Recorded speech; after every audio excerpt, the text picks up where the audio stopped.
சிவகார்த்திகனுக்கு ஜோடியாக வருத்தப்படாத வாலிபர் சங்க படத்தில் அறிமுகமாகி பல நடிகைகளை வருத்தப்பட வைக்கும் நடிகை ஸ்ரீதிவ்யா. காரணம், அனைத்து தயாரிப்பாளரும் ஸ்ரீதிவ்யாவை நோக்கிய படையெடுக்கின்றனர். இதனால் வளர்ந்து வரும் நடிகைகள் சிலர் ஸ்ரீதிவ்யா மீது போட்டி பொறாமையில் இருக்கிறார்கள்.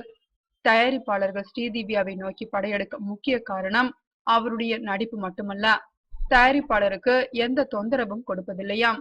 உதாரணமாக, நடிக்க வந்த புதிதில் ஒரு சுமார் ஓட்டலில் அறை போட்டு தந்தார்களாம் படக்குழுவினர். ஆனால் இப்போது 5 ஸ்டார் ஓட்டலில் தங்கும் அளவிற்கு வளர்ந்துவிட்ட நிலையிலும் இன்னமும் அந்த சுமார் ஓட்டல் தான் வேண்டும் என்று தயாரிப்பாளரிடம் அடம் பிடிக்கிறாராம் ஸ்ரீதிவ்யா. அதற்கு முக்கிய காரணம், அந்த ஓட்டல் பழமையாக இருந்தாலும் பசுமையான சூழலில் அமைந்திருக்கிறதாம். அது ரொம்பவே ஸ்ரீதிவ்யாவிற்கு பிடித்து விட்டதாம். அதனால் பசுமை நிறைந்த அந்த பழைய ஓட்டல் தான் வேண்டும் என்று அடம் பிடிக்கிறாராம். இந்த விஷயம் ஸ்ரீதிவ்யா நடிக்க ஒப்பந்தமாகும் எல்லா படக்குழுவினர்களுக்கும் தயாரிப்பாளர்களுக்கும் தெரிந்த விஷயமாகிவிட்டதாம்.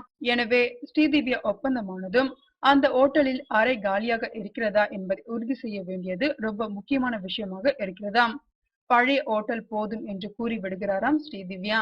தயாரிப்பாளர்களுக்கு செலவு வைக்க வேண்டாம் என்ற நல்ல எண்ணம் அவருக்கு என்கிறார்கள் சிலர்.